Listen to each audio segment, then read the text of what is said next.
for sugar. When we get to heaven and we look upon God, are we expect to see a God-man or a God-spirit? If you say God-spirit, in the book of Jeremiah, we are told that Jehovah is seated on the throne, but possesses the likeness of a man. If you say spirit, we are told in the Torah that we are created in the likeness or in the replica of God.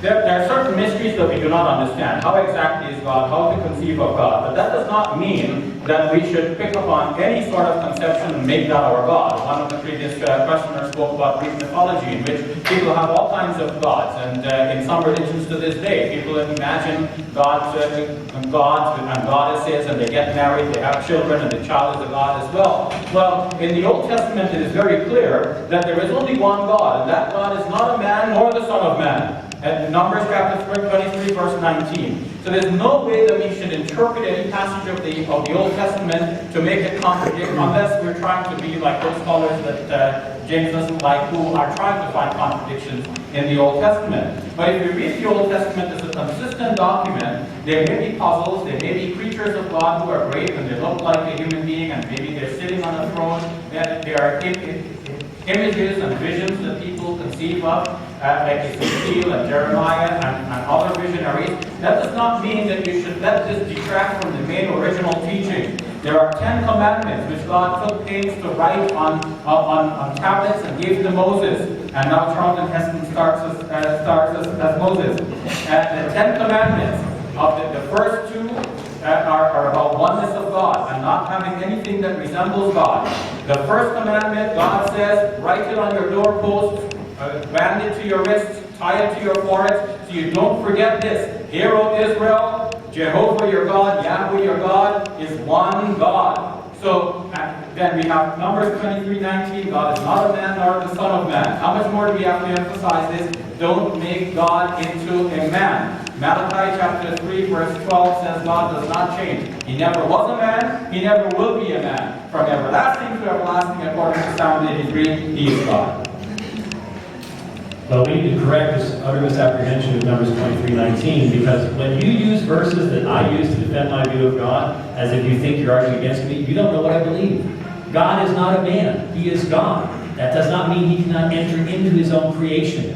Jesus was not eternally a man. The Word became flesh at a point in time. The incarnation took place at a point in time. It is not something that's been eternal. So when you say God is not man or the Son of Man, that he should lie, it's actually what's about. That has nothing to do with what we are saying, that God has the ability to enter in his own creation, and he did in the person of Jesus Christ. Numbers 23:19 is not opposed in any way, shape, or form to what we are saying, because the only way it's being interpreted is, well, and what this means is, and he cannot enter into. But you see, that would mean you have to cease being God. We don't say that he ceased being God. We believe there's one God who, at a particular point in time, became flesh in person of Jesus Christ. We're not saying he interprets that. Numbers 20:19 doesn't matter.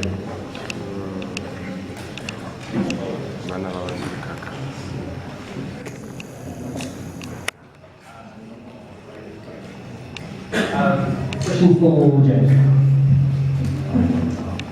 Good evening, James. You did kind of answer my question now, but my question doesn't have to do with the historical account, but more of a philosophical nature. And that is, how did the disciples of God reconcile the idea that God is infinite and finite at the same time? For being the creator, for being God, you obviously cannot be confined to time and space, for you are the creator of time and space. So how do you reconcile that idea of infinite and finite? Well, they reconciled that through what's called the hypostatic union, the relationship of the divine and human Jesus. There is nothing in the Christian assertion that says the being of God changes. So, I am God, I change not, has nothing to do with, we're not saying God's being changed. And if you could say, well, but his experience changed. Well, Allah's experience changed when he created, so you can't go that direction either. So you have the divine nature of the Son does not cease being divine nature. It does not cease being, God does not cease being infinite. And the human aspect of Jesus, there's an intimate connection, but there's no intermingling. So you don't end up with like a 50% God, 50% man. You don't have some sort of a demigod type thing, which is why the Greek mythology stuff is so stuff. What you do have is a true human nature, And so God does not cease being eternal. And it's interesting that the question you're really dealing with is what lies behind the striking language that's found in 1 Corinthians when Paul says, if the rulers of this age had understood, they would not have crucified the Lord of glory. Now, how do you crucify the Lord of glory? You have an attribution of a physical reality to one who has eternally been non-physical. And so clearly the incarnation is in his mind, but the reality is that Jesus is one person with two natures. And so to answer your question, there is no limitation to finite of the infinite. The infinite does not cease being infinite. There is no infinitizing of the finite because there's no mixture of the natures. But the relationship is you have one person with two natures, whereas we are one person with only one nature. And so that was the way philosophically, the later church especially, dealt with the biblical data that spoke to the nature of the person of Christ.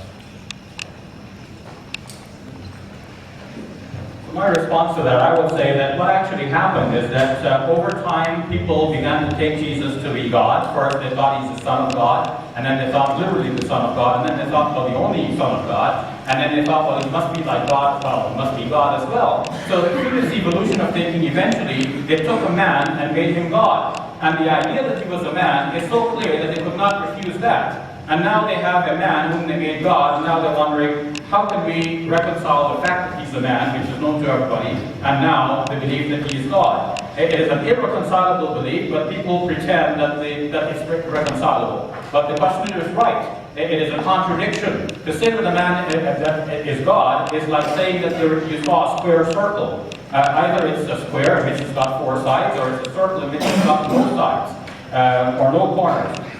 You cannot have a square circle, you cannot have a God-man, perfect and imperfect at the same time. Okay,